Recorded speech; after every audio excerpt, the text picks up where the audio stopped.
Olá, meu nome é Carlos Henrique, bem-vindos a essa aula de atualidades, onde nós vamos discorrer sobre a crise na Venezuela, que é um assunto que está sendo amplamente discutido por conta de várias notícias que têm sido veiculadas atualmente sobre as consequências dessa crise que já vem ocorrendo desde vários anos atrás e que agora tem tomado proporções muito maiores do que se esperava, né? Bom, vamos dar uma olhadinha. Crise na Venezuela. A gente vai começar falando um pouco sobre os antecedentes, né? Eu acho que, historicamente, um dos fatos mais importantes sobre a crise na Venezuela é que lá para os anos de 1920, né, foi descoberto que o território venezuelano ficava em cima de uma das maiores jazidas de petróleo do mundo, do planeta, né? Isso é uma informação que poucas pessoas sabem. Muito se fala de petróleo no Oriente Médio, fala-se do pré-sal, etc., mas pouca gente se lembra que a Venezuela tem a segunda maior jazida de petróleo do planeta, né? E qual foi a grande consequência desse fato? A exploração de petróleo no início ficou por conta das oligarquias, porque a Venezuela sempre foi marcada por governos oligárquicos, aristocráticos, golpes militares, governos antidemocráticos e etc., né? Foi um desses contextos que Hugo Chávez, que era um grande opositor desses governos, né, desses governos conservadores, acabou fazendo uma tentativa de golpe de Estado contra o então presidente Carlos Andrés Pérez, né, lá na segunda metade dos anos 90. Só que, apesar dele não ter conseguido ter êxito nesse golpe de Estado, né, nesse golpe de Estado, o Carlos Andrés Pérez era um presidente conservador, né, e o Hugo Chávez era um grande representante da esquerda bolivariana na época, né, que tinham ideais políticos diametralmente opostos aos ideais do Carlos Andrés Pérez, que era um conservador, como eu já repeti aqui. Então, essa tensão da esquerda e da direita na Venezuela é algo histórico, e ela vai só se agravar ainda mais, ela só vai se tornar mais peremptória ao longo dos anos, até chegar nos dias de hoje, onde a posição e a situação na Venezuela estão em pé de guerra que está quase causando uma guerra civil. Mas isso tem origens históricas lá atrás.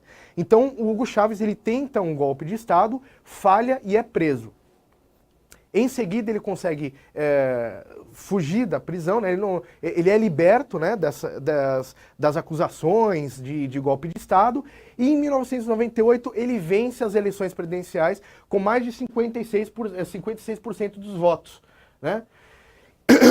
Causando aí uma grande revolução, digamos assim. Apesar dele não ter subido ao poder através de uma revolução, né, ele subiu de forma democrática, né, ele causou grandes mudanças no cenário político da Venezuela. A Venezuela, então, que até então era governada por chefes de Estado e um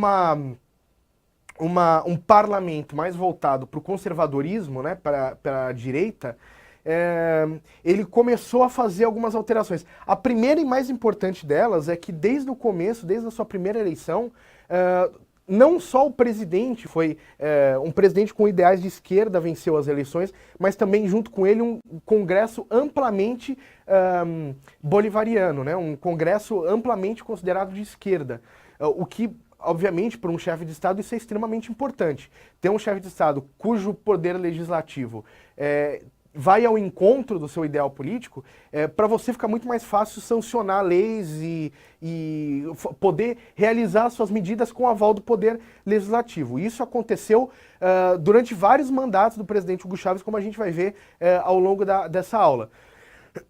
Então, isso foi extremamente importante para que ele conseguisse implementar as medidas que ele implementou ao longo dos anos em que ele foi presidente da Venezuela. A primeira delas foi a alteração da Constituição. Ele mudou várias partes, vários artigos da Constituição venezuelana, e uma delas foi a de poder dele aumentar o mandato dele de 5 para 6 anos. O mandato na Venezuela era de 5 anos e uma das alterações que ele fez foi para que o mandato aumentasse para 6 anos. É claro que nessa época a oposição já estava acusando ele de querer se manter mais tempo no poder e implementar uma ditadura bolivariana antidemocrática. E na verdade várias medidas antidemocráticas foram tomadas pelo Hugo Chávez enquanto ele foi presidente da Venezuela.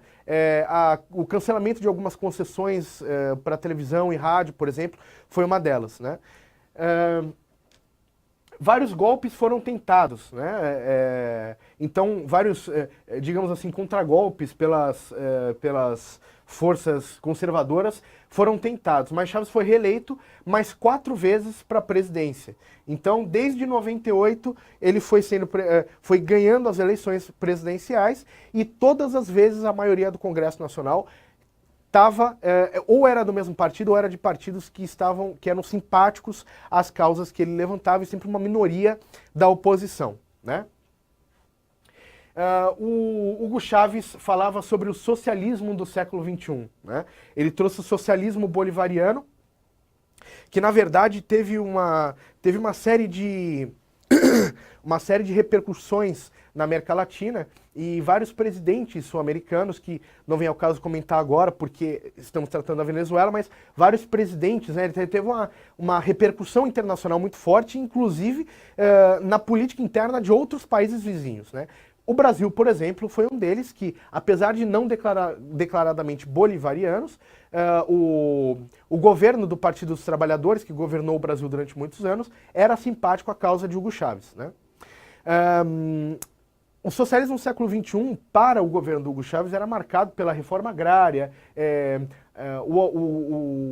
um tipo de governo para os mais pobres, e etc. E, de fato, várias das medidas que ele tomou ao longo dos anos foram de encontro a esse tipo de política. Inclusive, ele conseguiu grande apoio das camadas mais pobres da sociedade. E sempre com uma oposição muito forte dos setores mais conservadores, né? O que aconteceu, porém, durante o governo dele, foi algumas restrições de liberdades individuais que acabaram sendo cortadas por conta de uma política um pouco mais autoritária, como eu já referi anteriormente, cortes de concessões de redes de televisão ou de rádio, por exemplo. Tentativas de se manter mais tempo no poder, como, por exemplo, uma tentativa de tornar as reeleições ilimitadas, o que a Constituição não permitia, né? Então, várias tentativas foram feitas ao longo do tempo. Esse é o Hugo Chávez, né? Ele morreu em 2013 de câncer, né? Ele tinha acabado de vencer uma eleição presidencial e ele não conseguiu tomar posse porque já vinha sendo vítima de um câncer, né? Já estava no tratamento de um câncer há alguns anos e veio a falecer em 2013, sendo sucedido pelo Nicolás Maduro, né? Que hoje é o atual presidente da Venezuela. E, na verdade, o primeiro embate da oposição aconteceu na posse do Nicolás Maduro, que, na verdade, eles tentaram tornar essa sucessão ilegítima a partir de alguns dispositivos constitucionais. Eles não tiveram êxito porque o Tribunal Supremo da Venezuela não entendeu que a sucessão dele teria sido ilegítima e ele venceu as eleições depois de terminado o mandato em que ele era vice-presidente. Ele venceu as eleições, meio que raspando ali, só que com uma grande diferença. Até então, sempre o parlamento da Venezuela tinha sido de maioria simpática ao governo, ou seja, um poder legislativo simpático à situação. O que acontece depois da eleição do Nicolás Maduro foi que a maioria do Congresso se tornou maioria de oposição.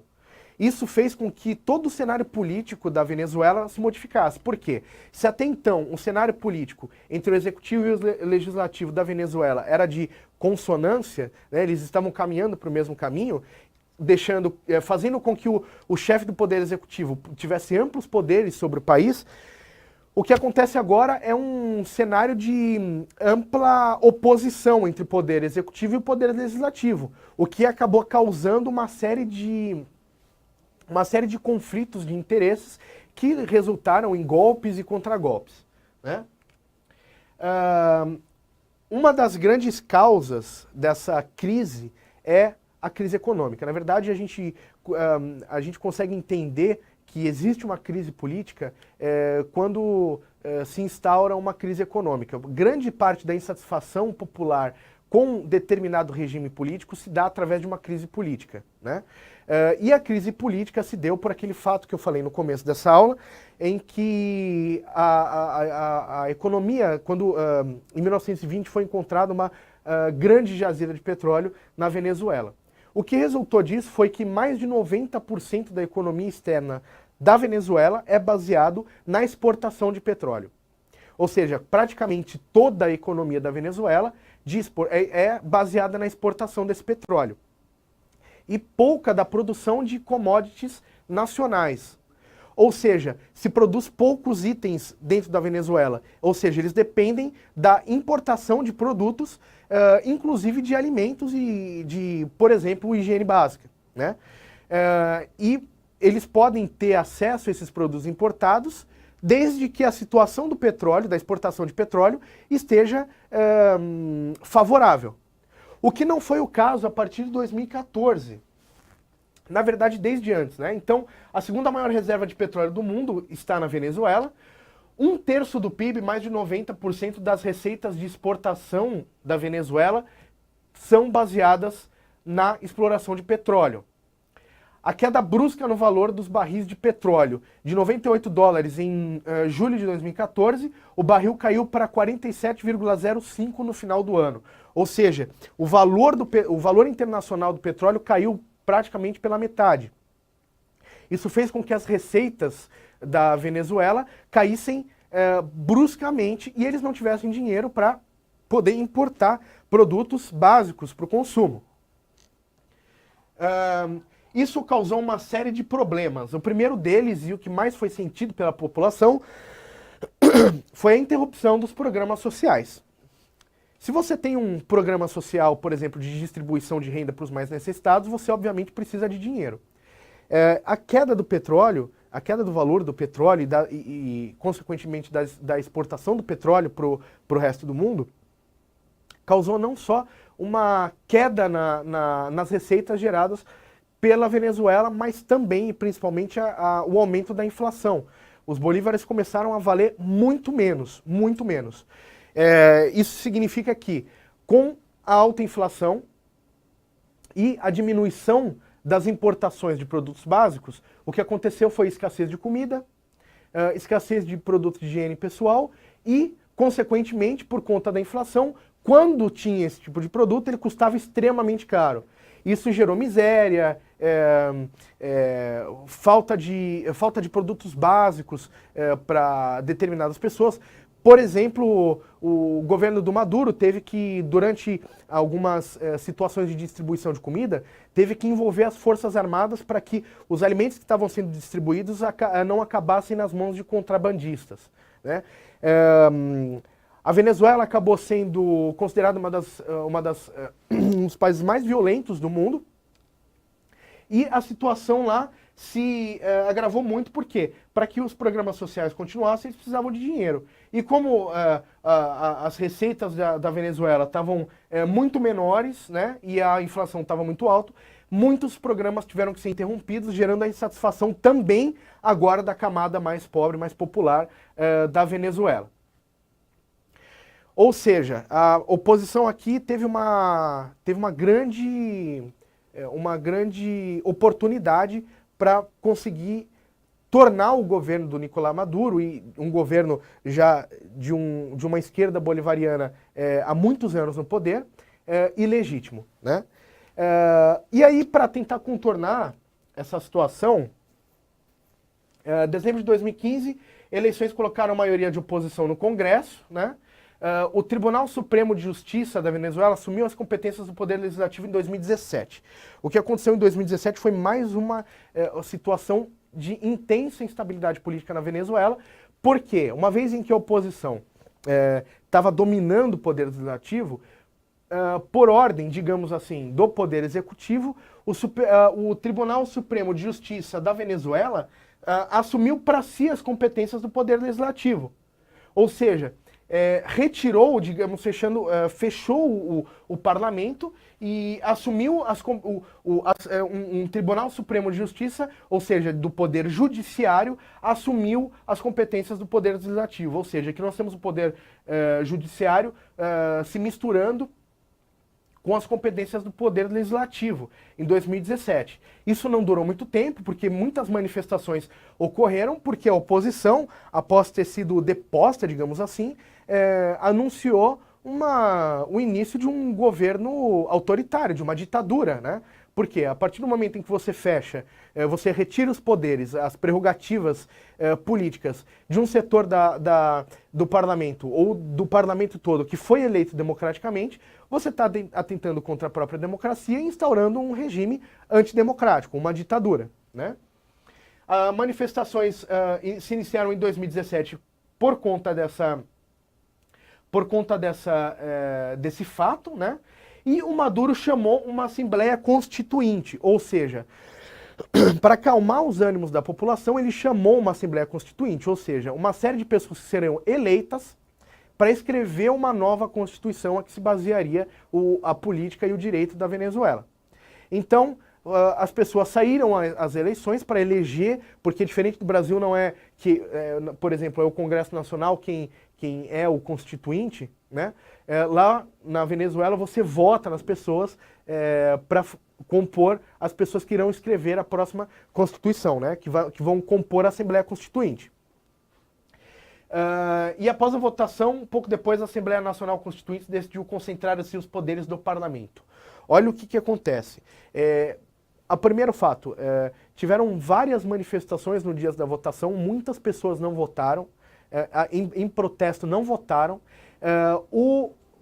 O Tribunal Eleitoral da Venezuela entendeu legítimas as votações, né, que tinham lá como maioria, a maioria composta lá da Assembleia Constituinte, pessoas simpáticas ao governo do Nicolás Maduro, né, diferente do parlamento, que era contrário.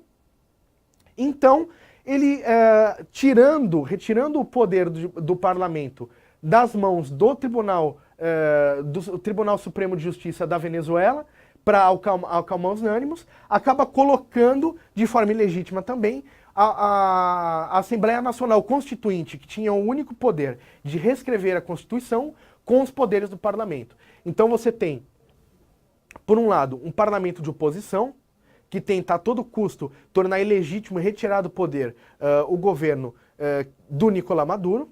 Do outro lado, você tem um Tribunal Supremo da Venezuela que ilegitimamente está tomando para si os poderes do Poder Legislativo, e ainda uma Assembleia Constituinte formada para reescrever uma Constituição nova, e que toma para si, depois do Tribunal Supremo, toma para si os poderes do Poder Legislativo, tornando ainda mais a situação política da Venezuela antidemocrática e gravissimamente antidemocrática, né? E essa situação não muda até o cenário atual. Nós temos um cenário atual da Venezuela de intensa falta de democracia e manifestações diárias que acabam, às vezes, com a morte de muitas pessoas.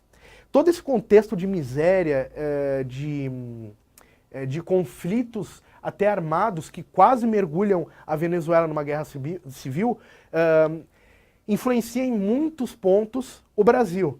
E o mais importante deles é o fluxo migratório. Estima-se que mais de 4 milhões de venezuelanos tenham saído do seu país fugindo dessa situação de miséria e conflito. Muitos deles tendo vindo para o Brasil, o que obriga o Brasil, obviamente, a tomar medidas que possam, eventualmente, tornar melhores tanto as relações diplomáticas do Brasil com a Venezuela, como de recolhimento, né, como de recebimento desses imigrantes que venham se refugiar no Brasil por conta desse estado de miséria que foi instaurado na Venezuela e que até agora não possui uma resolução objetiva e pacífica. Importante que vocês leiam sempre notícias e procurem por isso não só nas redes sociais, mas também nos principais veículos de comunicação. E muito obrigado e até a próxima.